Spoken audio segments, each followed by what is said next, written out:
सौरभ हत्याकांड में postmortem report से दिल दहला देने वाले खुलासे हुए हैं। सौरभ को इस कदर मारा गया कि डिटेल सुनकर आपका कलेजा कांप उठेगा। मुस्कान रस्तोगी ने अपने पति सौरभ को मारा, उसके शरीर के टुकड़े किए, सीमेंट से भरे ड्रम में उनको छिपा दिया। एक एक स्टेप वेल प्लान्ड।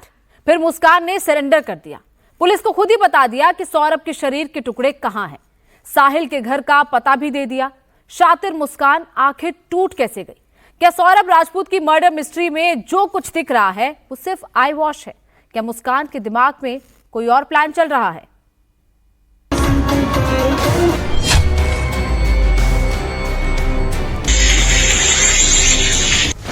काला जादू, अवैध संबंध, प्यार, पैसा या कुछ और?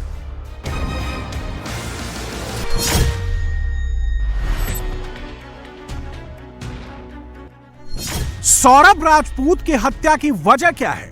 क्या कहानी सिर्फ उतनी ही है जितनी साहिल मुस्कान ने पुलिस को बताई?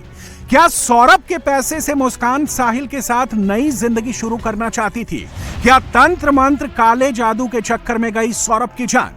मामला इतना सीधा है या फिर अभी इस मर्डर मिस्ट्री में बाकी है ट्विस्ट? मोटिव बहुत ज़्यादा क्लियर नहीं है इनका जो मोटिव अभी जो इन्होंने बताया कि जो इसका एक्स्ट्रा मैरिटल अफेयर है वो प्रथम दृष्टया इसका मेन कारण नज़र आ रहा है और इसके फाइनेंशियल कंडीशन भी काफ़ी पुअर थी। तो दोनों ही कहीं ना कहीं रीज़न हो सकते हैं। बाकी जैसे मैंने बताया भी इनको रिमांड पे लिया जाएगा, उनसे अच्छे से पूछताछ की जाएगी तो शायद और भी तथ्य सामने आ सकते हैं। सौरभ राजपूत के मर्डर की प्लानिंग बहुत सोच समझ कर की गई। नींद की दवा, शरीर काटने के लिए चाकू, सबूत मिटाने के लिए ब्लीचिंग पाउडर, सब चीज का इंतजाम मुस्कान और साहिल ने पहले से ही कर लिया था। दोनों ने जैसा प्लान किया था वैसे ही उसे अंजाम भी दिया गया। सौरभ के शरीर के टुकड़ों को सीमेंट मिलाकर ड्रम में भर दिया गया। मुस्कान और साहिल अगले दिन ही प्लान के मुताबिक हिमाचल की वादियों में घूमने के लिए निकल गए।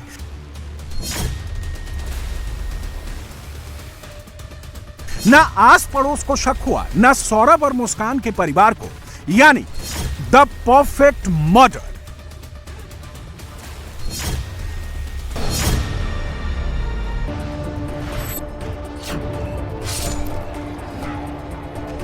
तीन मार्च से लेकर 17 मार्च तक सब कुछ ठीक रहा। हिमाचल में मुस्कान मौज मस्ती करती रही। उसका चेहरा, हाव भाव देखकर किसी को भी इस बात का एहसास नहीं हुआ कि वो किसी की हत्या करके आई है। ये 10 तारीख को यहाँ पे आए थे स्टे के लिए। तो ये लॉन्ग टर्म के रुके थे, 5-6 दिन के रुके थे और 16 को चेकआउट होता है इनका। लेकिन हम जैसे आईडी मांगी तो उन्होंने बोला कि हमारी वाइफ ही है जब चेक इन टाइम में, तो बाकी तो ऐसा कुछ नहीं स्पेशली बताया उन्होंने। तो जैसे जो सिंपल प्रोसीजर होता है आईडी वगैरह दी उन्होंने और वैसे चेक इन हुआ उनका, और उनके साथ उनका ड्राइवर था, बाकी और कोई भी नहीं था। इसलिए वो कमरे में रहते थे ज़्यादा अपना टाइम ना, मतलब बाहर भी कम ही जाते थे, तो मतलब ज़्यादा वो कमरे में रहते थे। व्यवहार ऐसा था कि मतलब यहाँ तो मिलते जुलते नहीं थे किसी से ना, मतलब 5-6 दिन तक यहाँ पे रहे तो किसी से मिलते जुलते नहीं थे यहाँ पे ना। वो तो कभी मतलब दिन में एक आध बार निकलते थे बाहर, बाकी उनका जो भी मतलब खाना वगैरह रूम में ही जाता था। मतलब उनका बाहर मतलब लोगों से इतना मिलते नहीं थे वो, मतलब जैसे स्टाफ वगैरह इतना बातचीत नहीं थी उनकी। तो जब भी बात आती तो ड्राइवर को लेके जाते थे और ड्राइवर को ही साथ में लाते थे, गाड़ी में बुलाना जाना रहता था उनका। हम जैसे चेक इन टाइम में पूछते हैं कि कहाँ से आए हैं, कहाँ जाना आपने, तो सिंपली उन्हें ये बताया कि मनाली से आए हैं और वापस यूपी जाना है। सब कुछ इतना परफेक्ट था। मुस्कान को सौरभ को मारने का कोई मलाल नहीं था। सौरभ के परिवार को कोई शक नहीं था। वो यही समझते रहे कि सौरभ लंदन लौट गया। फिर ऐसा क्या हुआ कि मां पिता के सामने अचानक मुस्कान टूट क्यों गई? क्या मुस्कान को डर था कि वो पकड़ी जाएगी? क्या मुस्कान को पश्चाताप हुआ? क्या मुस्कान के पास एग्जिट प्लान नहीं था, या फिर मुस्कान का इरादा कुछ और है? क्या पुलिस के सामने सरेंडर ही मुस्कान का एग्जिट प्लान है? हो सकता है उसके बाद ये कुछ नई प्लानिंग बता देते कि वो तो वहीं रह के मर गया या कुछ हो गया, गुमराह हो गया, फोन वहीं छोड़ आती। वो पता नहीं उनके घर वालों की क्या बाद में प्लानिंग बनी कि तुम वापस आ जाओ और अपने आप को सरेंडर कर दो, और उसके पीछे भी पता नहीं इनके क्या लॉजिक है। अपनी लड़की को ऐसे सरेंडर कोई नहीं करवाता। ये सब जैसा भी हुआ इसके पीछे अभी भी क्या उसके कारण और मंशा है वो तो वही लोग बता सकते हैं। ये बात अब भी किसी के गले से नहीं उतर रही कि मुस्कान ने सौरभ की हत्या का कबूलनामा खुद किया, अपने प्रेमी साहिल को पकड़वा दिया। इस कहानी में कई पेच है, तार बहुत उलझे हुए हैं। इस मर्डर मिस्ट्री को समझने के लिए इसके 3 किरदारों को समझना बहुत जरूरी है। पहला किरदार मुस्कान रस्तोगी, दूसरा किरदार सौरभ राजपूत, तीसरा किरदार साहिल शुक्ला।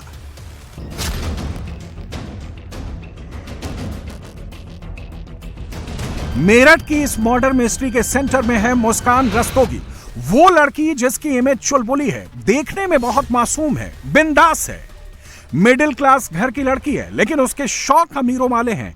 अच्छे कपड़े, मॉडर्न लाइफस्टाइल, पार्टी, मौज मस्ती वाली जिंदगी का सपना उसने हमेशा देखा था, लेकिन उसे पूरा करने के लिए करियर की तरफ ध्यान नहीं दिया। मुस्कान ने सिर्फ 9वीं तक पढ़ाई की और फिर उसने पढ़ाई छोड़ दी। इसके बाद उसकी जिंदगी में आया सौरभ राजपूत। मुस्कान से उसकी मुलाकात बहुत पुरानी नहीं थी। मुस्कान से उसकी मुलाकात जो है, जिस वक्त उसकी शादी हुई है 2016 में, 1 साल पहले ही मुलाकात हुई थी। तो 1 साल ही उनका अफेयर चला। सौरभ ने फिर शादी कर ली। मुस्कान चूँकि बहुत सुंदर थी तो सौरभ उसको बहुत पसंद करता था, उसको बहुत प्यार करता था। मुस्कान सौरभ के पैसे के पीछे थी डे 1 से ही, क्योंकि सौरभ अपने घर से फाइनेंशियली बहुत अच्छा था। शुरू से हम देखते थे बढ़िया बाइक, बढ़िया पैसा खर्च करना, पार्टी जोन वाला बंदा था, मौज मस्ती, ये सब था सौरभ का। सौरभ के परिवार में पैसे की कोई कमी नहीं है। पिता सरकारी अफसर थे, भाई का ट्रांसपोर्ट का काम था, बहन भी जॉब करती है और खुद सौरभ मर्चेंट नेवी का कोर्स कर रहा था। यानी अच्छी लाइफस्टाइल के लिए यहां सब कुछ था। मुस्कान और सौरभ का प्यार बढ़ा। सौरभ ने परिवार से बगावत की, 3 बार मुस्कान के साथ घर छोड़कर भागा। 1 बार पुलिस दोनों को पकड़ कर लाई, दूसरी बार खुद लौट आए, लेकिन तीसरी बार दोनों बालिग थे और इस बार दोनों शादी करके लौटे। परिवार ने ना चाहते हुए भी उसे अपनाया।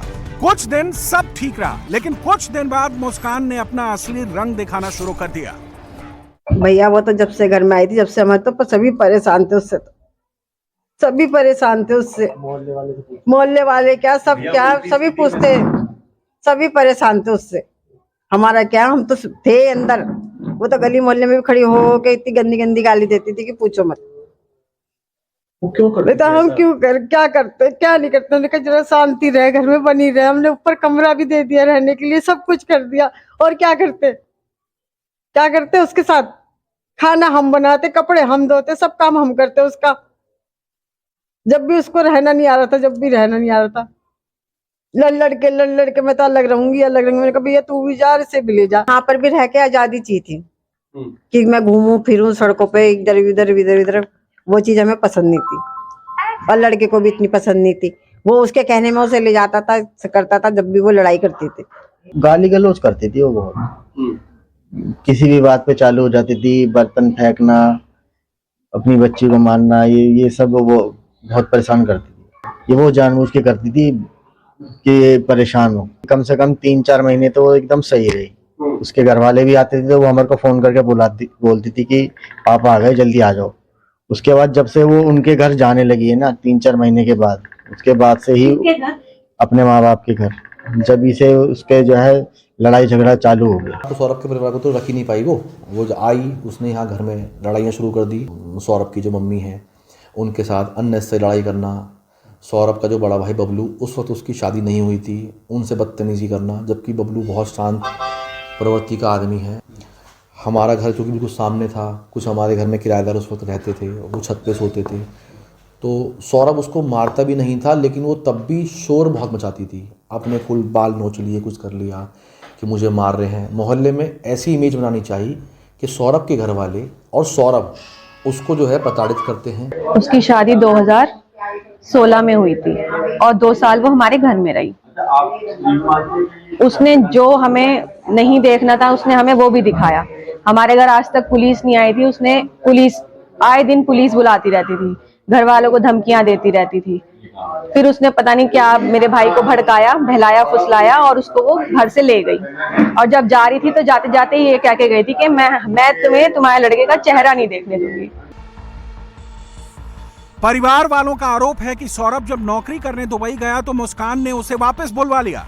उसके बाद घर में आए दिन होने वाले क्लेश की वजह से सौरभ अपने परिवार से अलग हो गया। तो क्या सौरभ को परिवार से अलग करना मुस्कान के प्लान का पहला पार्ट था? इस कहानी के तीसरे किरदार यानी साहिल शुक्ला की री एंट्री मुस्कान की जिंदगी में साल 2021 में हुई। साहिल और मुस्कान स्कूल में साथ साथ पढ़ते थे। पुलिस के मुताबिक साहिल का इंटरेस्ट मुस्कान में तब से ही था, लेकिन तब ये प्यार पनप नहीं पाया। मुस्कान साहिल से तब मिली जब सौरभ लंदन में था। दोनों का प्यार परवान चढ़ा। साहिल का मुस्कान के घर रोज आना जाना शुरू हो गया। एक दिन मकान मालिक ने सौरभ से फोन करके इसकी शिकायत की। मामला बिगड़ गया और नौबत तलाक तक आ पहुंची, लेकिन तब मुस्कान ने सौरभ को समझा बुझाकर बात संभाल ली। लेकिन ऐसा लगता है कि सौरभ से पीछा छुड़ाने का मुस्कान का प्लान उसी दिन से एक्टिवेट हो गया था। अब जरा इन तीनों किरदारों की तीन कहानियों को एक साथ मिलाकर देखिए। एक तरफ मुस्कान, जिसके सारे सपने सौरभ के पैसे से जुड़े हुए थे। दूसरी तरफ सौरभ था, जो अपनी पत्नी से बेइंतहा प्यार तो करता था, लेकिन उसके दिल में उसके लिए शक आ गया। और तीसरा साहिल शुक्ला, जो मुस्कान के लिए कुछ भी कर गुजरने को तैयार था। वो मुस्कान के प्यार में इतना पागल था कि पूरी दुनिया से उसने खुद को काट लिया था। पता नहीं, इसका हमने कभी ध्यान नहीं करा। इसने बस शाम को हमारे पास थोड़ा सा सामान लेने आता था, बहुत चाय पानी का वही करता था। बाकी हमने सोचा नहीं यही इस तरह से हो जाएगा। बाकी कभी देखा भी नहीं इसके बाहर निकलते हुए, खास निकलते अंदर ही रहता था। 4 बहन भाई हैं। एक जो बड़ा भाई है वो तो विदेश में सर्विस कर रहा है, और बड़ा अच्छा, हमारा तो सबका अच्छा था। पता नहीं कैसे बदल गया, क्या हुआ, किस तरह से हुआ, कब से इसकी आदत पड़ी है, काफी टाइम से दिखाई नहीं देता था। साहिल शुक्ला पर मुस्कान को गुमराह करने का आरोप है। उसे ड्रग्स का लती बनाने का आरोप है। इस कहानी में काले जादू वाली थ्योरी भी साहिल की वजह से शुरू हुई। उसके कमरे में पुलिस को ऐसी कई चीजें मिली जिससे ये शक होता है कि वो तंत्र मंत्र करता था, लेकिन साहिल के पिता ने सारे आरोपों से इनकार किया। साहिल ने क्यों करा ये मर्डर, क्यों करा साहिल ने? सर देखो, वो ये तो आप पूरी मोहल्ले में कहीं भी जाकर सुन सकते हो। साहिल ऐसा था नहीं, और पता नहीं क्या किया है, किसने कौन सी आईडी बना के उसको वो किया है कि मेरी मम्मी अवरेज हो गई, वो हो गई, मैं पैदा हो गई हूँ, उससे लड़की से प्यार करो। इसी लड़की ने जो भी कराया और मेरी ना कुछ भी नहीं है। अब तो दीवार पे ये तंत्र मंत्र या ये इस तरह की जो तस्वीरें बनाई हुई हैं, ये मतलब क्या करता था? ऐसी कोई पूजा पाठ करता था? नहीं है, नहीं, कोई पूजा नहीं करता था, कोई पूजा नहीं करता था। ये बता रहे हैं कि काफी ज्यादा नशा करता था, सूखा नशा, गांजा वगैरह पीता था। सर देखो, हमें तो ये पता भी नहीं जीता था, तो मोहल्ले वाले भी नहीं कहते, कोई कंप्लेंट शिकायत तो आई नहीं, देखिए नशा करके आदमी लड़ता भी गई। तो मतलब क्या लग रहा है, क्योंकि जैसे आपका बेटा है, आपको क्या लग रहा है, मतलब इतनी बुरी तरीके से मर्डर करना? ये वो ड्रग्स वक्त नहीं करा था, लड़की ने ही ड्रग्स प्लानिंग सिखाई है। ठीक है, कभी उसके बाद में पैसे ही नहीं रहते ड्रग्स लाए। अच्छा, ये सब उसी ने करवाया है, जो भी करवाया उसे बुलाया हुआ घर अपने बैठाला हुआ था। सवाल ये है कि क्या मुस्कान ने साहिल को मोहरे की तरह इस्तेमाल किया? क्या साहिल के बहाने उसने ड्रग्स वाली कहानी बनाई? क्या मुस्कान ने जानबूझकर तंत्र मंत्र वाला एंगल तैयार किया? क्या साहिल के काले जादू वाला कमरा पुलिस को उलझाने के लिए है? क्या काला जादू, ड्रग, सरेंडर बड़े प्लान का हिस्सा है? अभी तक एविडेंस में कहीं से भी तंत्र मंत्र की बात सामने नहीं आई है। एक वेल प्लान मर्डर था और पूरी तरह से मुस्कान ने इसको एग्जीक्यूट किया था। साहिल ने इसका कंप्लीट साथ दिया है। साहिल सुपरस्टिशियस था और इस चीज़ का फ़ायदा मुस्कान ने भी उठाया है इसमें, और कहीं ना कहीं लोगों ने प्लानिंग की है, क्योंकि जो सीमेंट खरीदना अकेले कोई कर नहीं सकता, सीमेंट से लेके सारी प्लानिंग करना। इन्होंने नवंबर में भी प्लान किया था उसको गाड़ने का, दोनों साथ ही मिलकर घूम रहे थे कि जगह ढूंढ रहे थे। काफ़ी लंबे समय से प्लानिंग थी, वेल एग्जीक्यूटेड, मतलब इनका पूरा वेल एग्जीक्यूटेड प्लान था इनका, जिसकी वजह से ये लोग मतलब बहुत श्योर थे कि ये पकड़े नहीं जाएंगे। असल में सौरभ का परिवार बार बार मुस्कान के माँ बाप पर आरोप लगा रहा है। उनका आरोप है कि मुस्कान का परिवार भी इसमें शामिल है। उनको सब चीज का पता, वो शिमला तलक से वहां से बात कर रही है, जाने तक की बात करी, लड़की को छोड़ के जा रही है कोई। अब जब उसका बाप 2 साल में आया है तो वो तो अपने बच्चे को लेके जाएगा साथ में, अकेला घूमने थोड़ी जाएगा। कम से कम उसकी माँ का सवाल तो करती, भाई जब उसका बाप साथ में जा रहा तो मेरे पास छोड़ के क्यों जा रही है? अब उसकी छुट्टी पड़ी हुई है स्कूलों की, तो उसको लेके जाती साथ में। 50 लाख का तो मकान दिलाया है उन्होंने, अपनी मम्मी के नाम पे लिया, सुनार की शॉप कराई है, 4 पहिए की गाड़ी है, और आईफोन लेके आया था, सोनी की चेन के पैसे अलग दिए थे। हाँ, 1.5 लाख रुपया अलग दिए थे। ये आरोप लगा रहे हैं हम पे उनके घर वाले, उनकी तरफ से हम सेटिस्फाइड हैं, वो लगाएंगे। उनके भैया लड़का गया है, वो लगाएंगे। लेकिन जो भी वो कह रहे हैं कि हमारे पे पैसा है, उन्होंने ये दिलवाया, वो सब सर्च हो जाएगा। फालतू की बातें नहीं है करनी हमें कि हमने नहीं लिया, ये नहीं करा। हम पे माइंड ही नहीं है।